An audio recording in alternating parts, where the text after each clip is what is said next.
Salut à tous, je vous retrouve aujourd'hui donc dans une vidéo vraiment très spéciale dans le sens où ça a touché notre famille pas plus tard que la semaine dernière.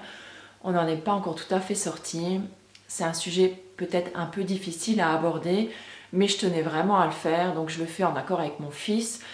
Je sais pas trop comment je vais vous expliquer tout ça dans cette vidéo parce que j'ai pas trop envie de rentrer non plus dans les détails, mais je me dis que cette vidéo, elle est peut-être nécessaire et elle pourra peut-être aider certains d'entre vous, certains parents, certains ados, à savoir peut-être quoi faire, à voir certains signes, ou voilà, si ça peut tout simplement peut-être sauver la vie d'une personne, écoutez, voilà, je suis prête à faire cette vidéo aujourd'hui et je pense qu'en même temps, ça me fera du bien de vous en parler. Donc là, la semaine dernière, vous avez dû voir une vidéo sur mes indispensables running. C'est d'ailleurs la seule vidéo que j'ai postée durant la semaine. C'est une vidéo qui a été préenregistrée il y a environ 15 jours, je crois. Donc voilà, donc la semaine dernière, j'ai absolument rien mis en ligne, ni sur le blog d'ailleurs, ni sur la chaîne. Vous aurez l'explication aujourd'hui. Donc j'avais mis un petit mot sur mon Facebook furtivement pour dire voilà que j'avais pas trop le moral. D'ailleurs je vous remercie encore pour tous vos petits messages, franchement ils m'ont vraiment fait du bien. Je vais vous expliquer aujourd'hui donc la raison de cette vidéo et pourquoi j'ai décidé de faire cette vidéo. Je gère mon ado ou mes ados parce que des fois on ne remarque pas forcément la détresse de nos enfants. Et on se dit oh, ça va passer, il n'a pas trop le moral mais ça va passer, ou il a juste eu une mauvaise note, ou voilà, enfin c'était peut-être juste une petite déception avec un camarade, avec une fille, ou je ne sais quoi. Et des fois on peut passer à côté même si on est moi je vois par exemple, nous on a d'excellentes relations avec nos enfants, on a une très bonne communication avec eux. On parle de beaucoup de choses, on n'a pas de sujet tabou à la maison. Je veux dire, s'ils ont une question sur quoi que ce soit, on est toujours prêt à y répondre si on peut le faire. Euh, voilà, je veux dire, déjà, bon, je partais au départ avec voilà, j'ai pas de soucis particuliers avec mes enfants. Bon, c'est vrai que des fois, il y a des petits passages à vide au niveau de l'école ou des mauvaises notes, des choses comme ça, mais c'est pas pour ça que voilà, on est une famille dans laquelle on se prend le chou, on s'engueule, enfin voilà, on s'insulte, c'est pas du tout ça, quoi. Au contraire, on est plutôt proche de nos enfants, on est plutôt ouvert d'esprit, je pense, avec mon mari, et à ce niveau-là, franchement, j'ai pas vu venir le truc.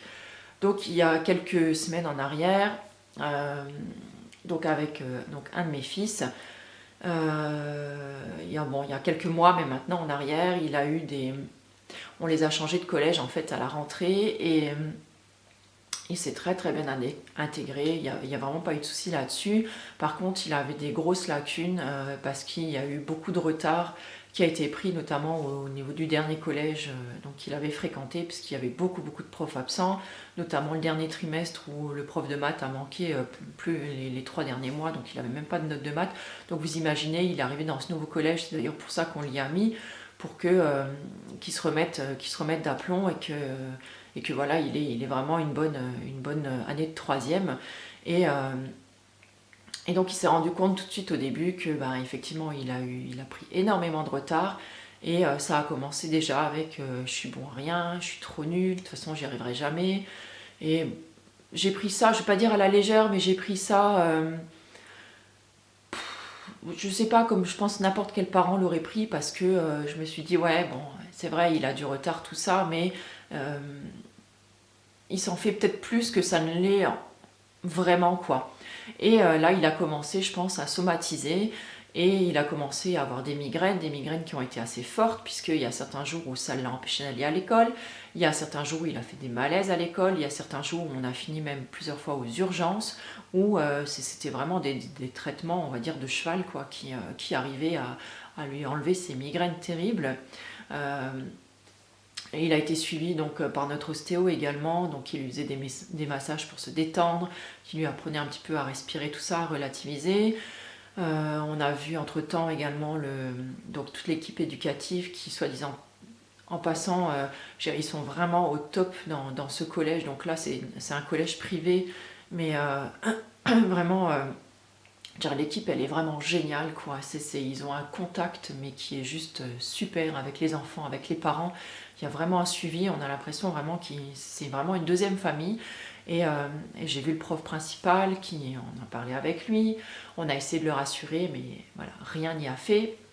On a vu la CPE, on a vu le directeur. Ils m'ont tous assuré que voilà, finalement, il s'en sortait quand même pas trop mal. On a eu son bulletin au mois de décembre, il avait quand même un 13,5 de moyenne générale, ce qui est plutôt quand même pas mal je trouvais que pour un gamin qui se plaignait de ne pas y arriver. Et en fait, on ne voyait pas la détresse de notre fils là derrière, finalement, il s'enfonçait de plus en plus. C'est vrai que bon, c'est déjà pas un gosse qui est super expansif à la base. Il est plutôt du genre solitaire déjà, donc là, enfin, nous, ça nous a pas, ça nous a pas choqué. C'est vrai que on trouvait quand même qu'il avait un peu plus ou moins perdu, je vais pas dire le sourire, mais il était quand même un peu moins joyeux qu'avant et tout. Bon, on s'est dit, c'est vrai qu'il a beaucoup de travail, il avait des choses à rattraper. Bon, après, on ne sait pas tout de nos enfants non plus. Là, on ne sait pas trop les relations qu'ils ont avec les autres. C'est aussi l'âge où il y a les premiers amours qui viennent se mettre là-dedans. Donc, je veux dire, on n'a pas forcément toujours envie de mettre notre nez non plus dans la vie de nos enfants. J'ai pas envie d'être hyper intrusive, voilà. Et je n'arrêtais pas de lui dire, si tu as besoin de parler, s'il y a quoi que ce soit, tu peux venir nous voir. Après, en même temps, je comprends qu'ils n'ont pas forcément envie de se confier à nous. Donc, à un certain moment, je lui ai dit, écoute, si tu as besoin de te confier ou quoi, essaye de trouver une personne, quelqu'un, plutôt un adulte quand même, qui saura être de bons conseils, qui saura t'écouter, et plutôt que quelqu'un de ton âge qui ne saura pas forcément voilà, lui dire des choses vraiment peut-être sensées. Et donc il a trouvé, on va dire, refuge donc auprès de la CPE, qui a une très très bonne écoute, et c'est elle qui a commencé à m'alerter. Et donc un jour, donc c'était la semaine dernière, un soir, donc mon fils n'est pas rentré de l'école. Donc là, ça a été le branle-bas de combat. Donc imaginez bien, donc à 18h, votre fils qui ne rentre pas de l'école, impossible de savoir où il est. Donc il avait quitté le collège à 15h, en douce en plus. Donc personne ne l'avait vu passer. À 18h, on a essayé de l'appeler sur son portable et tout. Et voilà, aucune réponse ni rien. Donc on a fini à 18h30 chez les gendarmes. Donc on a déposé pas une plainte, mais enfin une disparition. Voilà, la paperasse qui commence. Donc les gendarmes sont mis à la recherche. Entre-temps, nous, on a activé les réseaux sociaux de notre côté, le collège également, puisque les gendarmes avaient le numéro de la CPE et du directeur. Donc tout le monde s'est mis en mode combat, voilà, pour essayer de bouger les choses. Donc on l'a retrouvé donc à 19h30. On l'a retrouvé donc dans une forêt, sur le point de faire vraiment un geste malencontreux, et en voyant arriver les gendarmes, en fait, il a fait un malaise, donc il a été transporté aux urgences. Il n'y avait rien, donc apparemment le geste qu'il allait faire, il n'en avait pas parlé. En fait, nous, on n'avait vraiment pas conscience de ce qui se tramait à ce moment-là. Donc le week-end est passé sous haute surveillance. Entre-temps, j'étais voir mon médecin traitant aussi, donc il m'a vraiment conseillé de le faire suivre. Et donc j'avais pris rendez-vous à ce moment-là, donc au niveau de la maison des adolescents. Donc à Metz, il existe ce type de structure, donc où vous pouvez rencontrer des psys, des infirmières. Ils écoutent donc les parents, ils écoutent les enfants, et ils vous aident donc à trouver un traitement adapté à votre situation. Et donc j'avais pris rendez-vous donc pour jeudi, donc là aujourd'hui je filme, on est vendredi, donc j'avais pris rendez-vous pour hier. Et entre-temps, donc le lundi, mon fils est reparti à l'école. Et enfin bon, le week-end était pas génial quand même. Et du coup, le lundi matin, il est allé tout de suite aller voir donc la CPE pour lui confier que il avait des idées suicidaires, il avait des idées noires, et que il n'osait pas m'en parler. Et parce qu'il avait peur en fait de nous décevoir. Donc en fait, il a demandé à la CPE qu'elle nous appelle, et de nous demander en fait qu'il avait besoin d'aide, qu'il avait besoin de notre aide, et qu'il fallait absolument qu'on fasse quelque chose, que ça ne pouvait plus attendre la fin de la semaine. Donc là, c'est là où j'ai juste écouté mon cœur de maman, quoi. J'ai préparé son sac et je lui ai dit, écoute, je t'emmène aux urgences. Je voyais que ça à faire, parce que je me sentais totalement démunie, moi, devant ça, quoi. Je ne savais pas du tout quoi faire. Je ne pouvais pas l'aider puisque je ne savais pas pourquoi il allait mal, puisqu'il ne voulait pas me le dire. Donc on est parti aux urgences avec un petit sac de fringues, quoi. Et aux urgences, ils ont été hyper compréhensifs. Il a été vu donc, par la psychologue ou la psychiatre, je sais pas, du service. Et donc il a été hospitalisé, on l'a fait hospitaliser le soir même pour sa sécurité et pour notre tranquillité d'esprit, on va dire, parce que moi je vous avouerai que tout le week-end, on n'avait qu'une hantise, c'était qu'il attende qu'on dorme la nuit pour partir de la maison, pour, je sais pas moi, pour attraper un couteau, pour je sais pas quoi, enfin voilà, on était dans une détresse absolument folle. Et donc je l'ai laissé donc aux urgences le soir-là. Et, donc le lendemain, il a été transféré en fait dans une unité spéciale donc, pour adolescents. Donc il y est suivi. Donc là, à l'heure où je vous parle, donc là ce soir, il rentre, il a une permission pour le week-end. Il ne devrait pas y rester trop longtemps parce que c'est pas un cas, hein, ce qu'on peut appeler un cas. Voilà, ça a été un épisode, d'après la psy pour l'instant, un épisode isolé. De toute façon, il va être suivi de très très près. Si ça vous intéresse après de connaître un petit peu la suite qui va être donnée à tout ça, dites-moi-le, je ferai peut-être un complément à cette vidéo. Voilà, toujours est-il que ça a été une décision qui a été super difficile à prendre parce que il s'agit de votre enfant quand même, c'est ce que vous avez de plus cher, c'est difficile de ne pas savoir pourquoi il a voulu faire ça. C'est difficile de ne pas être dans la confidence, en fait. Je crois que c'est ça surtout, le fait de ne pas savoir, de ne pas pouvoir l'aider. Voilà, on se sent totalement impuissant et c'est dur en tant que parent, quoi. Donc désolé, il y aura peut-être encore un peu d'émotion dans cette vidéo. Voilà, tout ça pour dire que j'avais envie de faire cette vidéo pour vous montrer qu'on peut être très très proche de ses enfants et passer à côté d'un truc énorme, quoi. Et qui peut aller jusqu'à coûter la vie de votre enfant, quoi. Et voilà, ça c'est un truc qui peut détruire totalement une famille, quoi.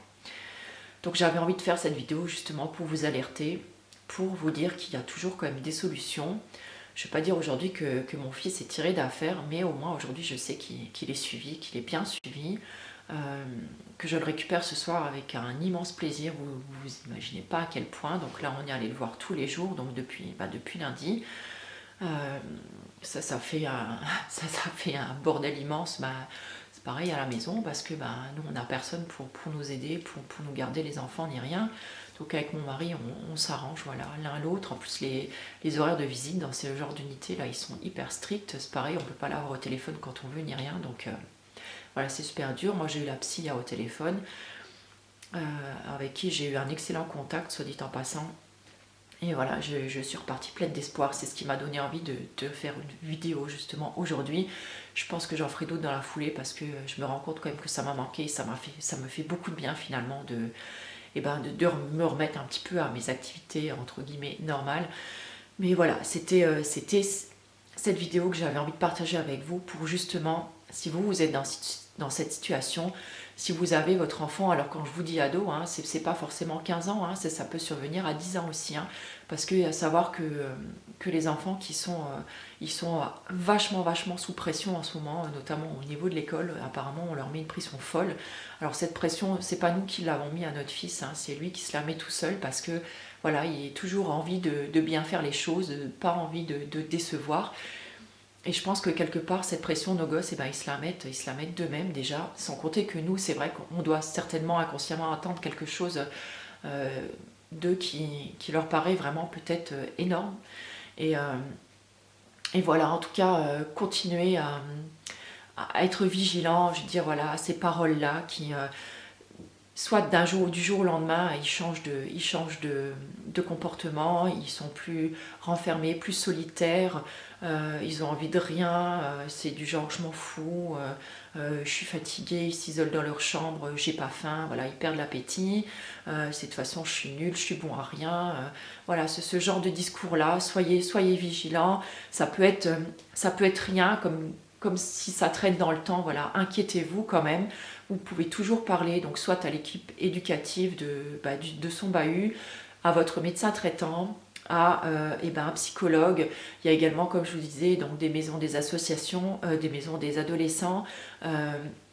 Il y a également des centres téléphoniques d'écoute, il me semble, qui existent, qui sont anonymes et gratuits. Donc là, si vous êtes ado et que vous me regardez, sachez que voilà, tout ce qui est dit dans ce cadre-là eh ben, ne vient pas aux oreilles de vos parents, ou au moins, je vais dire, si peut-être si vos parents sont alertés, je vais dire, le détail de la conversation n'est pas divulgué. Donc voilà, ça peut peut-être vous faire du bien. Voilà, en tout cas, en tant que parent, ayez toujours une écoute attentive. Voilà, soyez vigilants, c'est tout ce que j'ai envie de vous dire. Essayez de toujours garder le contact avec votre enfant. Des fois, je sais, certaines situations, ça peut être difficile, mais voilà, témoignez-lui toute votre affection. Dites-lui que vous l'aimez, tout simplement, que vous êtes là, que s'il ne veut pas vous dire à vous, qu'il trouve au moins une oreille attentive à qui il pourra se confier. Et s'il a besoin d'aide, qu'il vous dise juste j'ai besoin d'aide, et après faites-vous les démarches pour l'aider, parce que c'est vraiment une période hyper délicate.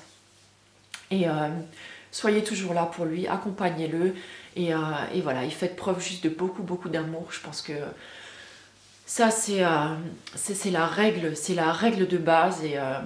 Et voilà, je pense que même s'il vous en veut au départ, parce que mon fils m'en a énormément voulu quand je l'ai emmené aux urgences, mais une fois qu'il avait vu la psy, j'ai vu son sourire, j'ai vu ce sourire de soulagement sur son visage, et il me l'a dit, je suis soulagée. Et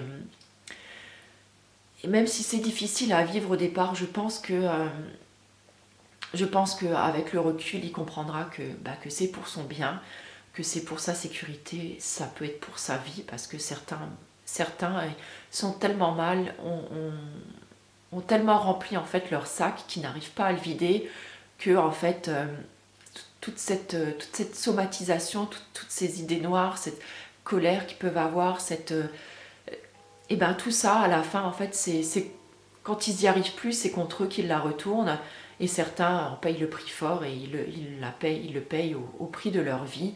Et ça c'est juste pas tolérable, quoi. C'est insoutenable pour des parents. Donc voilà, faites ce qu'il faut, même si ça vous en coûte, même si votre ado vous en veut pendant un petit moment. Je pense qu'il vous remerciera par la suite.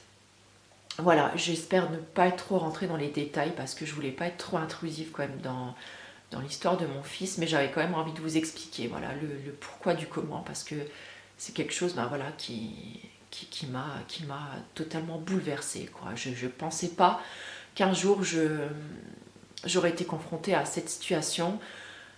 Donc voilà, si vous avez envie de mettre des témoignages en dessous, raconter peut-être ce que vous avez vécu, si ça peut en aider d'autres, écoutez, n'hésitez pas. Si vous avez des questions et que je peux me permettre d'y répondre, je le ferai avec plaisir.